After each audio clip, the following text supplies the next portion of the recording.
for the first ever session of Ek Mulakat in Meerut.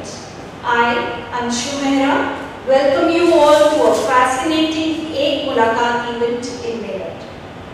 Prabhaketan Foundation, in association with Crystal Palace, Shri Cement and Ehsaas Women of Meerut, have organized today's Ek Mulakat session with an award-winning music composer, Mr. Ricky Kej.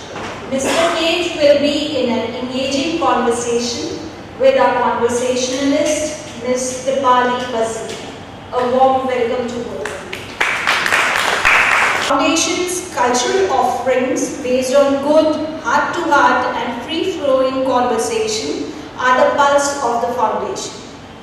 One such initiative is Ek Mulakat, which is an engaging form of it's an engaging forum for distinguished and celebrated individuals to share stories and sentiments, memories and moments, news and views.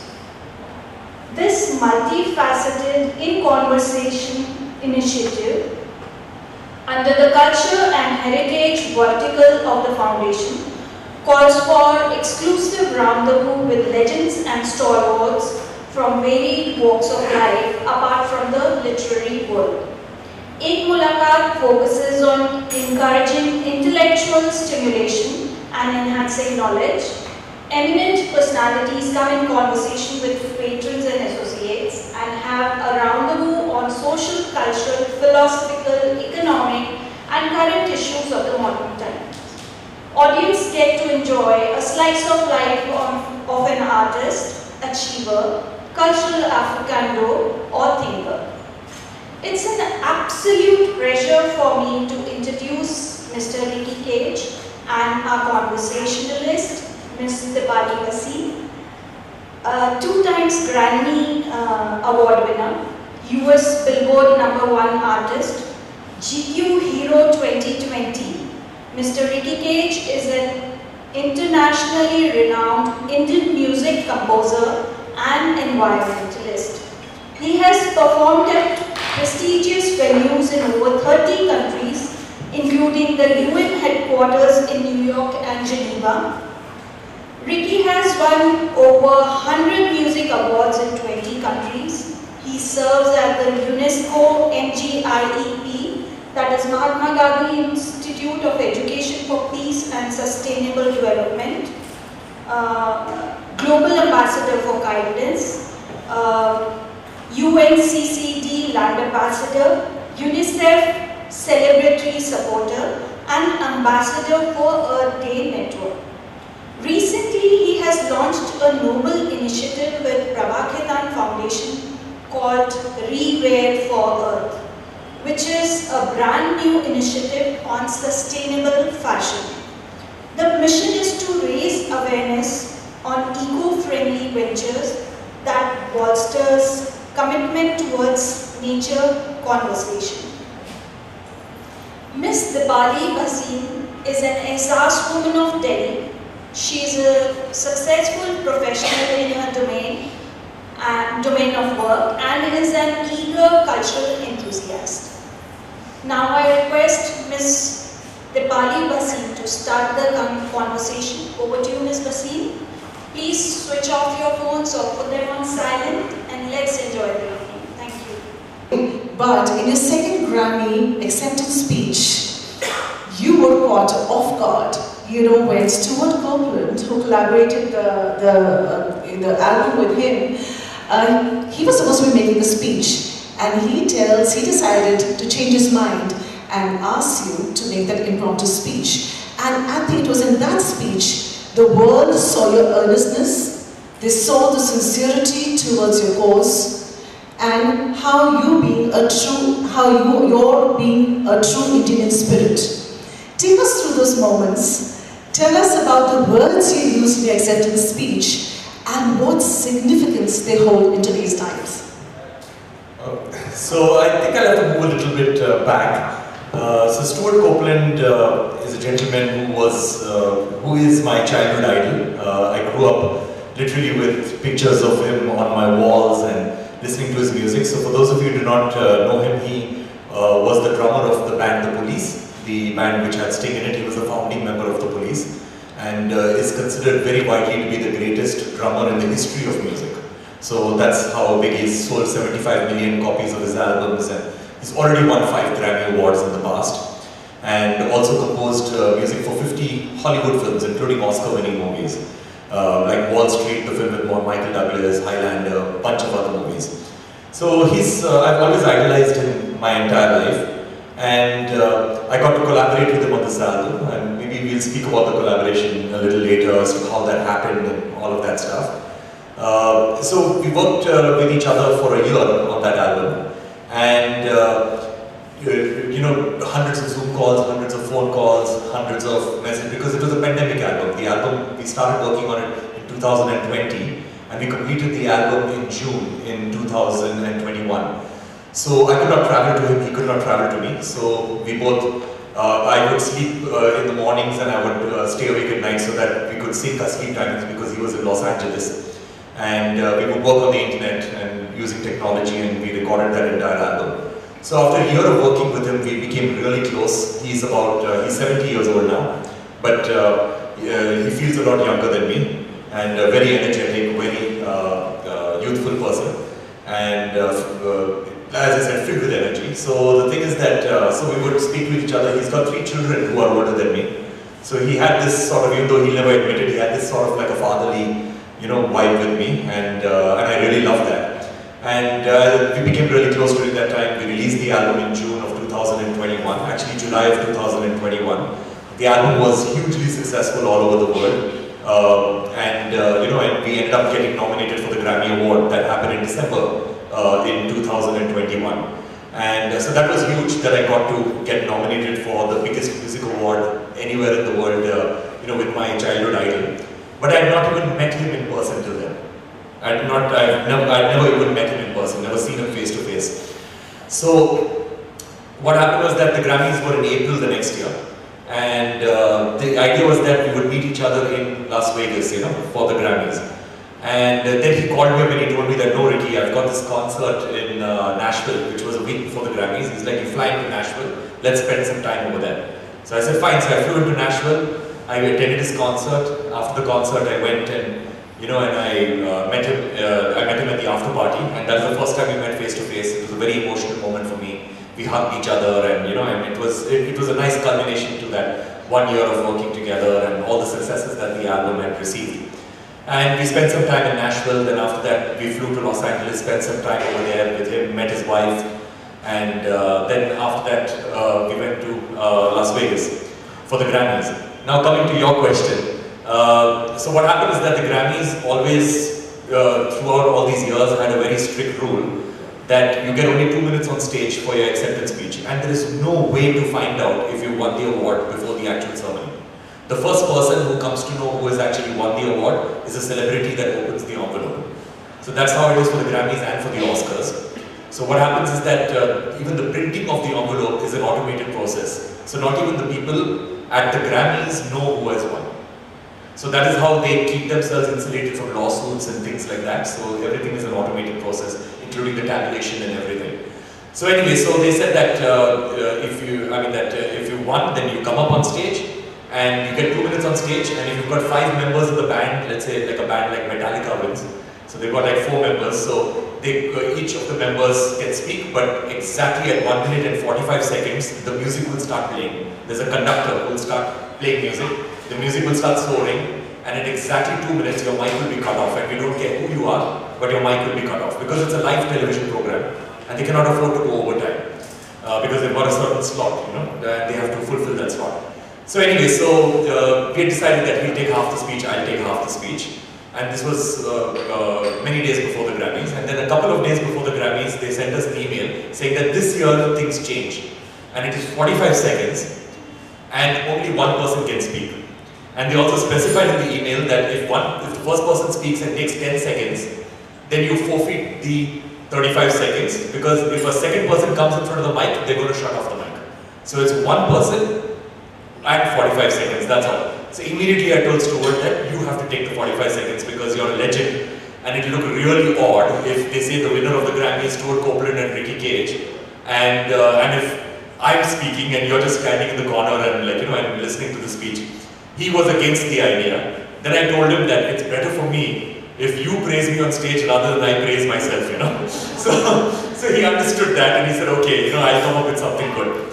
And then we go for the ceremony, we sit down, and we shared a room actually before, in Vegas, because that's how close we became.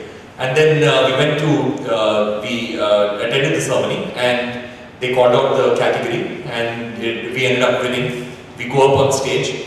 He goes up on stage, he makes a very quick drama joke.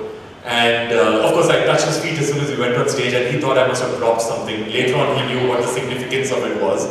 And so I stood in the side, he went up and he went in front of the mic, he made a quick drama joke.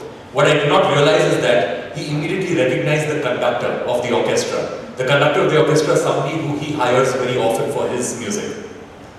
So he made a quick drama joke, and then he said that this album is all about Ricky. This award is for Ricky because he's the guy who's done all the work. And then he says, Ricky, take the mic.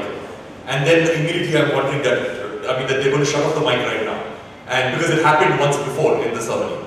And then immediately he looks at the conductor. Conductor is about to conduct the orchestra. He looks at him, and it's all on camera. If you go onto YouTube, you'll see it. He looks at the conductor and he says, don't you dare. And so the conductor immediately puts down his battle. And then he tells me, go say whatever you want, So I go up, and then, the only thing that came to my mind was Vasudhaiva Kutumbakam, because we were in a country that is quite inclusive. And of course, me from India. And, and the thing about, if I may digress a little bit, the thing about the Grammys, as opposed to any other music award anywhere in the world, is that in India we've got the GMA Awards, okay, which is a music award, Radio Mirchi Music Awards. You have to be an Indian citizen or an Indian resident to win that award. Australia's got the ARIA Awards, you have to be an Australian citizen. Canada's got the Juno Awards, you have to be a Canadian citizen. South Africa's got SAMA Awards, and so on and so forth. The Grammys is the only award in the whole world where you can be from any corner of the world and you can win a Grammy. So it's sort of like the Olympics. So that's what. So I talked about Vasudhaiva Kutumbakam, and I talked about that how we as human beings are mistaking what Vasudhaiva Kutumbakam actually means. Because when we think about Vasudhaiva Kutumbakam, the only thing that comes to our mind is living in peace between different parts of the human species, like between Hindus, Muslims, Sikhs, Christians, Jews, Buddhists, Parsis, Sikhs, basically different parts of the human species. When, if you look at it, the true meaning of Vasudhaiva Kutumbakam has always meant living in absolute peace and absolute harmony with all entities on this planet, whether living or not living. So not only do we have to live in peace between all of us human beings, which we're not doing a very good job of, but also with all life, that is the forest, the wildlife, nature, all of that stuff. And not only that, also with the elements of nature, the land we walk on, the air we breathe, the water we drink. And only then will our human species survive, only if we have this absolute coexistence with all life and all the elements of nature. So that's what I spoke about on stage. And so that's what it was. Can you imagine being taken there and say something and you just have 15 seconds? I would blank out, I would probably run away and grab something, I don't know. But having said such a profound message out there on stage.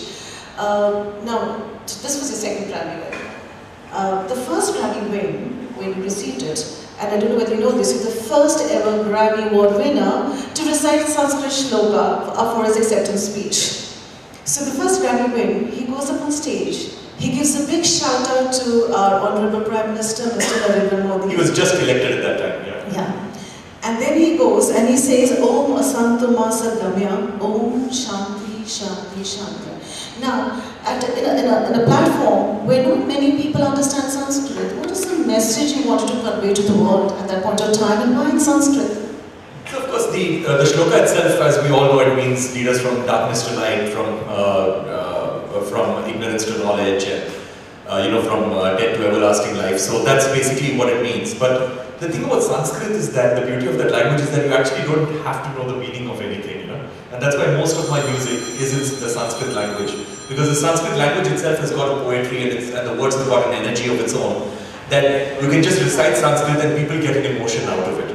So I believe that Sanskrit, the language gets diminished if you actually give context to it and you give meaning to it. I believe that the language itself is enough to convey a message. So that's why I used Sanskrit on stage, because I knew that, somewhere people will feel what I was trying to say. And I think in both the times you actually show your values, your sanskaras. When you go up, you touch the feet, you're using a Sanskrit shlokas, and I think something so beautiful. Now you met Mr. Modi, our Prime Minister, soon thereafter. Tell us the outcome of that meeting, and also in which way did he guide you? Share us your guide, the way he guided you, so that you were much more strong in your purpose for synergizing music with the environment.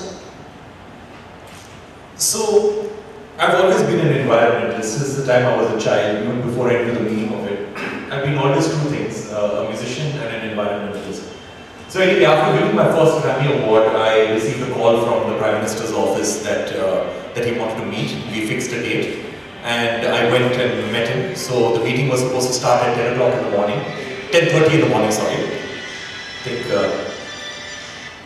So at 10:30 in the morning, and so I was told to reach half an hour earlier, so that all the security stuff could be taken care of. So I reached half an hour earlier and finished off all the security stuff, and exactly at 10:30 he was ready for the meeting, so I walked into his office.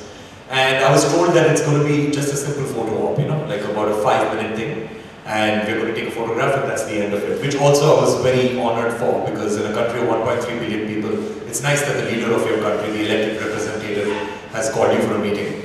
So I went for the meeting, and when we started speaking about the environment, because he had my biodata in front of him, and he knew about my work with the United Nations. So he started asking me a whole lot of questions, and then he told me that he is going to be going for the COP21, that is the Paris Climate Change Conference, which was going to be happening that year in 2015, in the end of November and the beginning of December. So he said that he's going to be visiting that climate change conference, and for those of you who do not know, that was the biggest ever conference of world leaders in the history of our planet. That is, 195 presidents and prime ministers came together for the first time and the only time ever on our planet, just to reach a consensus as to how do we all reduce our carbon emissions, and how do we make this world a better place for our future generations. So it was a very powerful conference, and he said that he's going to be visiting that conference. And then he showed me bits and pieces of his speech, and he told me, what do you think about the speech? And I told him that I absolutely love it, gave him my opinions.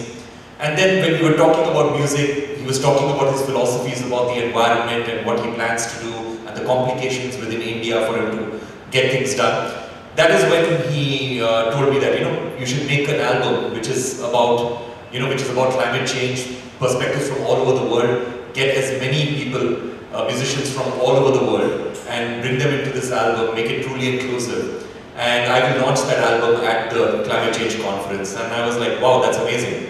And then of course, he also encouraged me, because at that time, my music would reflect a lot of the environment, but it was not wholly about that, about social impact in the environment. So he encouraged me. He said that, since you seem to be really passionate about this, why don't you stop everything and just dedicate your life to just the environment and social impact around those areas. And I'll come to that. But I took that very seriously, that advice, and I decided that that's exactly what I'm going to do with the rest of my life, and that's what I'm doing right now. But so I made that album. It was an album called Shanti Samsara, featuring 500 musicians from 40 countries. Every country you can imagine, basically, they were a part of this album, and everywhere I could find a musician who felt as strongly about climate action and about the environment as I did. I basically collaborated with them. The album was launched by the Prime Minister at the Paris Climate Change Conference. He made sure every single world leader got a copy of the album, and that was pretty amazing. And then after that, I performed for him multiple times, and also I met him a second time when I won my second Grammy. He was really thrilled about it. In fact, when I won my second Grammy, literally 2 or 3 hours after I won the trophy, I get a message from his office saying that, when are you back to India? So I said that I'm flying back to Bangalore on this date. He said, no, change your ticket, come to Delhi. So then I said, fine. So I went to Delhi and I met the Prime Minister. So it was quite amazing. I've personally been to Afghanistan 3 times, and I've had the opportunity of being invited to the homes of the Afghans. And what I got to observe was that in any of the get-togethers and the parties, they call the Afghan artists to perform our Indian classical music. And ghazals. And ghazals, Sufi music, they love it. You know, the minute they come to know they're in India, they start talking to you about classical music, about the classical artists, about the songs, about the albums. Now sadly, we do not, in our own country, realize the kind of treasure we have. You go to a wedding, you have dhinchaka music, you have Bollywood music.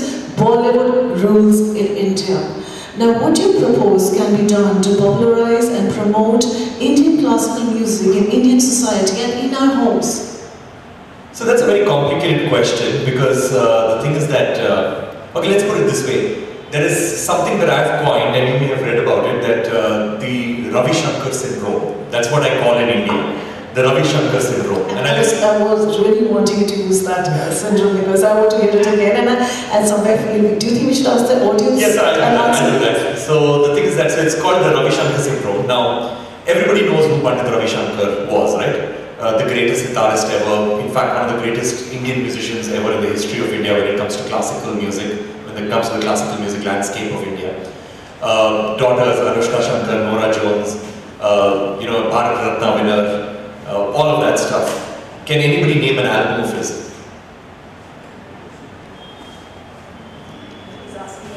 Can anybody name a song of his? Can anybody hum a tune of his? Absolutely not. So that is what is happening in India right now. That we are sort of like, revering these personalities, and we know about the personalities, but we don't know their music. And because Bollywood has become so synonymous with India, that when we think of Indian music, we think of Bollywood music and not the classical and the folk musicians. Now, when I decided to get into music, as a profession, when I was 19 years old, one thing that inspired me the most was actually Pandit Ravi Shankar. Because I had gone to San Francisco and I watched a concert of his. And by then I had watched a couple of Bollywood concerts too, of Bollywood singers and composers. And when I watched these concerts, I would see that the entire audience they were able to fill up entire stadiums and arenas, these Bollywood artists. But the entire audience would be the Bollywood diaspora. Nobody else, just the Bollywood. Even today, if a Shankar Ehsaan Roy performs, or an A.R. Rahman performs, or a Salim Sulaiman performs in any country, anywhere in the world, whether it's Russia or USA or any European country, Australia, Africa, it is always the Bollywood, the Indian diaspora that shows up for the concert and nobody else. Whereas it is the classical musicians who have actually broken these cultural barriers, and we need to respect them for that.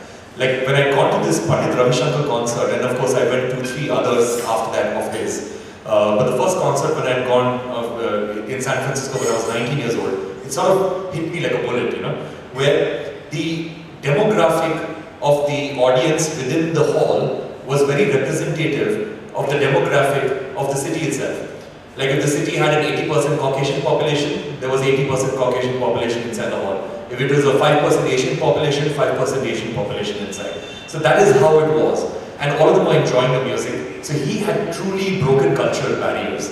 And also, this is me speculating, but all these amazing artists like him and Ustad Zakir Hussain, Ustad Fazal Qureshi, Ustad Ali Akbar Khan, all these people, and of course even Anushka, all of them have moved abroad because of the same reason, because they feel that they get far more respect for their Indian classical music than they get in India. And the other issue is that when people in India, this is a huge misnomer, people in India, especially the younger musicians, if they want to break cultural barriers or if they want to get international recognition like a Grammy Award or something like that, they immediately feel that we have to sing in English. We have to do English pop music, we have to do hip hop music because we have to cater to those audiences, which is completely wrong. Because the people who won Grammy Awards are Pandit Ravi Shankar, Indian music, he never did hip hop music, he never did English music, he never do English pop music. Pandit Vishwamohan Bhatt, I mean, I cannot imagine him doing a hip hop song or a pop song. So it's completely Indian music. Me, so the thing, and mine is pretty much Indian music. It's fusion music, but it's at the heart of it, it is completely Indian music. So that's what I say, that the only way you can get recognition all over the world is not by beating out the Westerners at their own game. The way to do it is to dig deep within your own roots and figure out what is it that makes you different, what is it that makes you an Indian, What is it about your culture that makes you absolutely unique to the rest of the world? And make music based on that, and you will get Western recognition. You get recognition all over the world, And yeah, so that is what. So I believe that that is what is important, to stick to your roots and stick to what makes you an Indian. You know, the kind of work that you've done your own self, talk a little bit about the use of the tribal music, about the dialects, about the traditional art forms in your own music, and how that has landed up being very different, and how is it received in the world, So like you just mentioned, we all want to go and ape the West.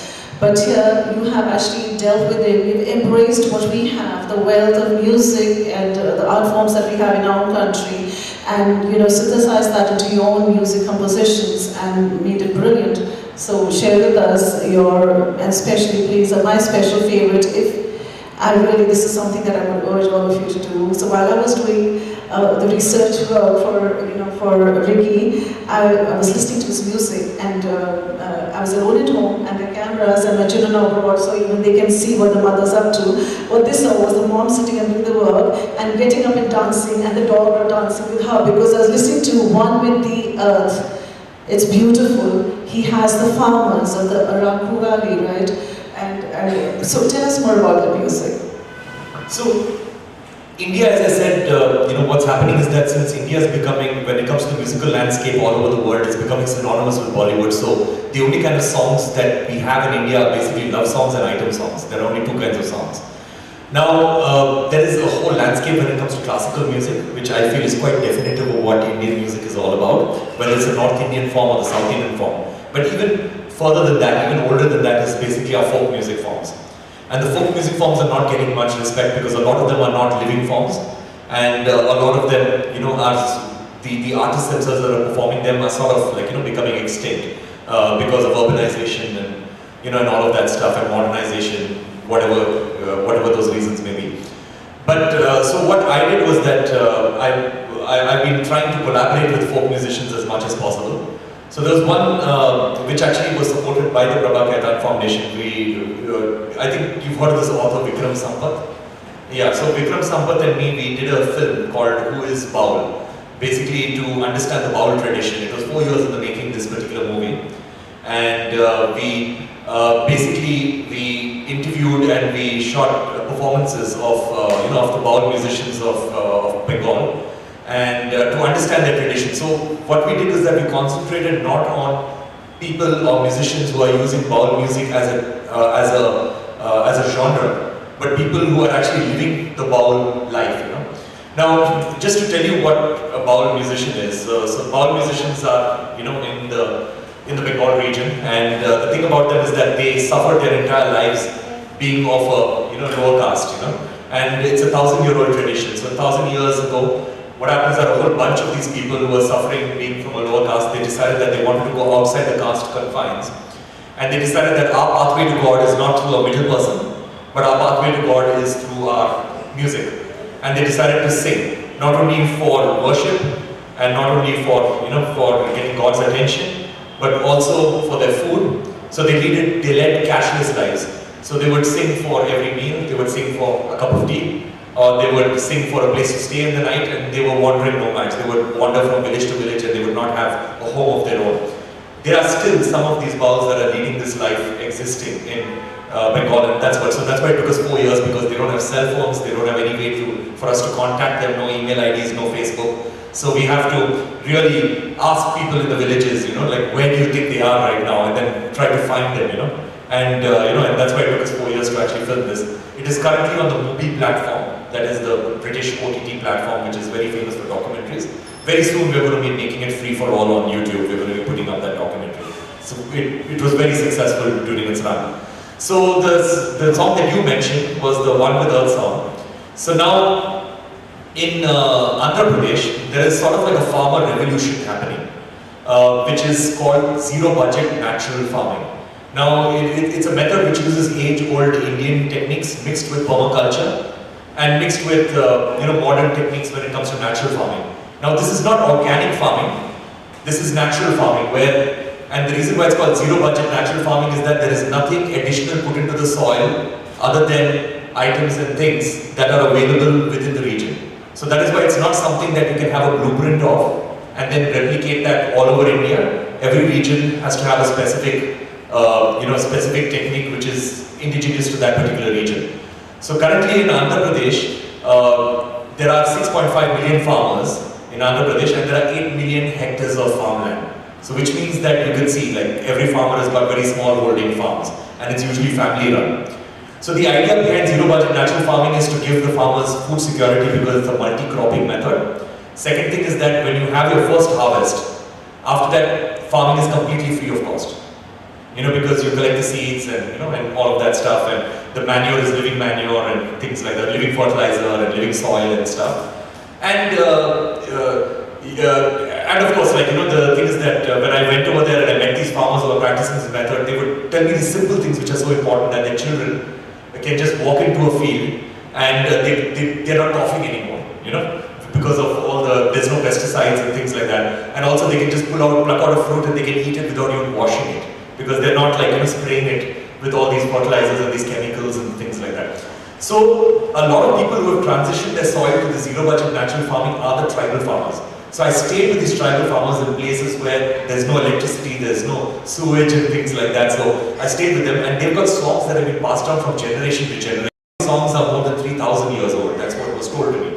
And I collaborated with them, made a song, and that is the one with Earth Song. So if you go onto YouTube, you can look for One with Earth Song and my name and it will show up. Buy what you need and not out of greed. The need of the hour is to consume less. In light of these statements, tell us a little bit about your initiative, Renew for Earth, the initiative for sustainable fashion that you're doing hands with Prabha Foundation. Do you think the narrative has now to be changed for people to go from maximalism to minimalism and for them to understand that fast fashion is not fashionable? So, in the West it is always said, because the narratives when it comes to environmentalism always comes from the West. So it's said that, consume less of everything, which is true to an extent, consume less of everything, and that is what, there's not a problem with overpopulation, but it's a problem with overconsumption. So consume less of everything. But then if you look at India or a developing nation like India, but in particular India, I've traveled extensively in India, especially in rural areas. And, and I've realized that, again in my own naivety, all problems in India can be divided into two large buckets. What I would call a problem of surviving and another problem of thriving. And all environmental issues are always considered to be thriving issues, even though they are actually survival issues, but they're considered to be thriving issues. And survival issues are more immediate, seemingly immediate problems like gender inequality, gender violence, poverty, hunger, education, water, sanitation, all of this stuff. Now, so in order for anybody to buy into, especially in a rural area, a person living in complete poverty, for them to buy into the whole environmental narrative and to buy into climate action, you first have to solve all those survival problems. Otherwise, you're just not being realistic. Because then you have people like, like Greta Thunberg, who I've got a lot of respect for. But then the thing is that since she does not travel because of a carbon footprint, that, in my opinion, is pretty much a downfall. Because if she ever traveled to a rural area in India, rather than being in Sweden, where everybody has got the luxury of flicking on a switch and the light comes on, and she travels to a rural area in India, she will be sensitized to the ground realities of what it is, where you cannot have a complete, total and absolute, like stop everything, stop doing this, stop coal, stop this, You cannot have that. You need to be realistic that there are people who have got dreams, they've got aspirations. You tell a person who's living in complete poverty that consume less of everything. They're going to be like, but I don't have much to consume in the first place. Or you tell them that forget about electricity for you because you're not doing coal, but let's make a better future for our children and our children's children. They're just going to turn around and slap you, That what about me? What about my life? I've got these dreams, I've got these aspirations. So that is why I think, I believe that we have to regain control of our own narrative when it comes to the environment, and we have to understand that it's not a one-size-fits-all approach when it comes to this. But at the same time, when it comes to cities, I think it is very important for us to understand that we need to start consuming less of everything when it comes to cities, because we are living in bubbles. We do not understand ground realities everywhere, and we do not understand that every single action of ours has got consequences. Like for example, if we buy a pair of jeans, the water that goes into creating that pair of jeans is 8,000 liters of water. Because we don't realize that this jeans has been created using cotton, And there are about almost like 10 to 11 cotton plants go into making a pair of jeans. So you have to actually grow those cotton plants, you have to water them, you have to harvest them, you have to transport that cotton over large distances, sometimes over planes with a huge carbon footprint to another country to get the jeans manufactured. The manufactured jeans has to be dyed in a completely different country. Quality control happens in a different country, and then it's sold in a different country. So imagine the carbon footprint and the water footprint for a single pair of jeans or a single t-shirt. So that is why Instagram and social media has made it ingrained into our head that we need to have a different costume for every single event and every single photograph. So that has to completely change, and we need to feel proud that we are buying good quality clothes and we are re-wearing them and not subscribe to fast fashion and poor quality clothes.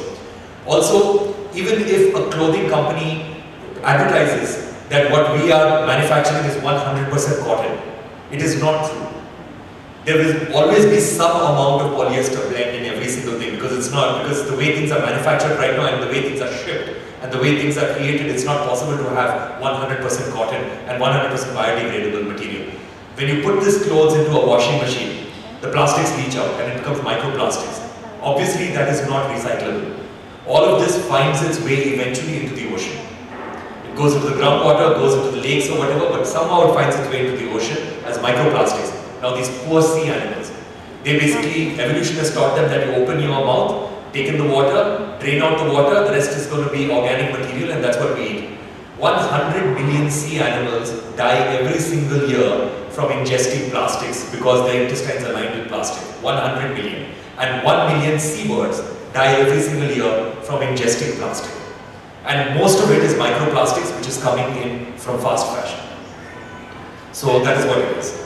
So basically that. So I would say that there is a lot of campaigns saying that ours is sustainable fashion. Like H&M does that, a lot of people do that, Ours is sustainable fashion, this is sustainable. The only way for you to have sustainable fashion is to just buy lesser clothes, that's all.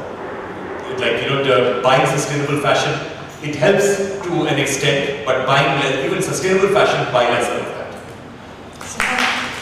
So how do you inspire people to make behavioral changes in their lives? I mean, you go to places, I'm sure you go to travel to remote corners, and people say, live for today na, kal kisne dekha hai? आज के लिए ना, आज ये मुझे लकड़ी चाहिए यार, चूल्हा जलना है, खाना बनना है. So this is something that is very normal. So what are the challenges that you face in educating people about environment awareness when you go to these places, and again about the behavioral changes? How do you inspire them? Now the thing is that with all the problems that we face on our planet, whether it is climate change or species extinction or loss of biodiversity, deforestation, plastics pollution, air pollution, all of these problems, I believe that the biggest threat is the constant thought that we have that somebody else will make a difference, We're always waiting for governments, for intergovernmental bodies, for NGOs, for corporations, for leaders, for politicians to make a difference. But the truth is that the only way we can make meaningful change is if we bring about behavioral change. That's the only way that this thing can happen. Now, the reason why we do not change our own behaviors is not because we're evil people.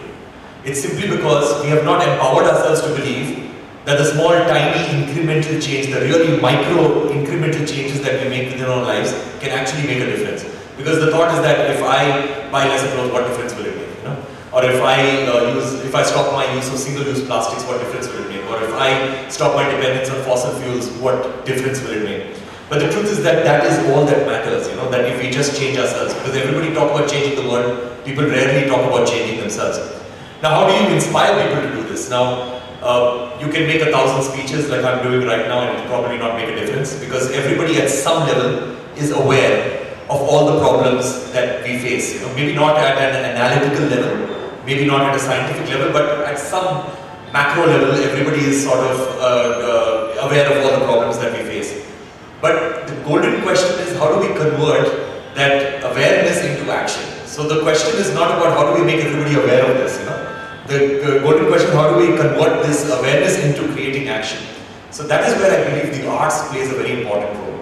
Because artists need to come together and communicate these seemingly complex ideas and thoughts into the simple and emotional language of arts, music, painting, sculptures, installation arts, films, all of that stuff, so that you're reaching the hearts and the souls of people, and you're hitting people emotionally, and that is when proper behavioral change will happen. I'm going to quickly try to put in two questions. Sure. It's falling short of time. You had your first, so he did his first advertising jingle when you were in the 10th standard, am I correct? About 11th, yeah. 10th and 11th standard. And I don't think I don't know whether all people here know that he's actually got a degree in dentistry. Okay? And of course that's another story, and if you have time, we're going to talk about it. But the first advertising jingle in the 11th standard, you also, dipped your toes into the Kannada film industry from 2008 to 2010. Yeah. You had the first Grammy in 2015.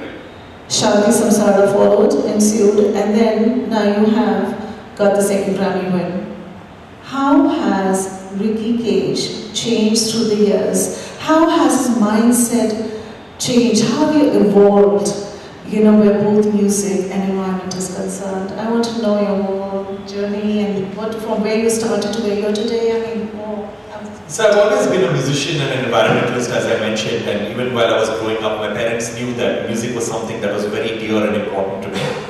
And at some level, my parents knew that, that he's going to insist on becoming a musician. And my dad is a third-generation doctor and also an Indian parent. So, so that was quite challenging. So after I finished my 12th, and it's at 12th when we have to make a very strong decision as to what we want to do for the rest of our lives. And I went to my dad and I told him with a lot of enthusiasm that I want to take up music as a profession.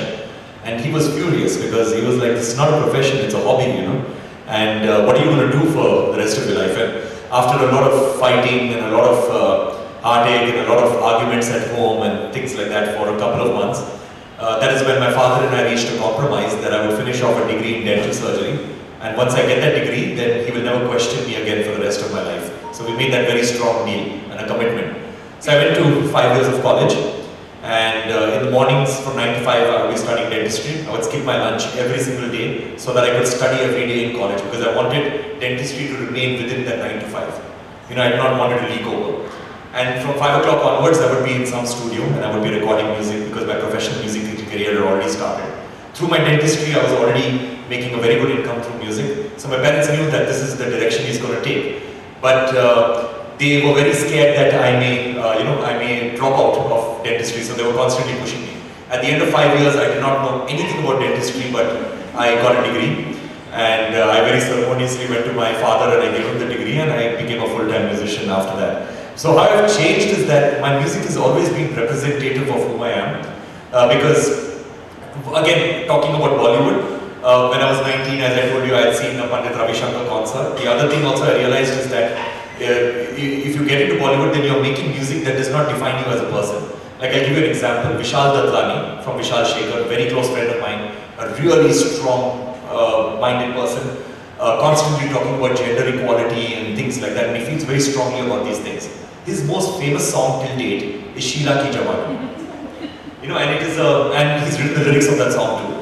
So Shankar Mahadevan, again I admire him to death, and he's collaborated with me multiple times and all of that stuff. His most famous song is Kajrari. Now the thing is that now people feel that okay, Vishal was paid to make that song and whatnot and all of that stuff. But then maybe 10 years down the line, people will feel that he was a Mika Singh kind of a guy, Like, that the personality is different, So that's what, so I wanted my music to define me as a person. So that's why if you listen to my music from 2008, I was that kind of a person, to answer your question.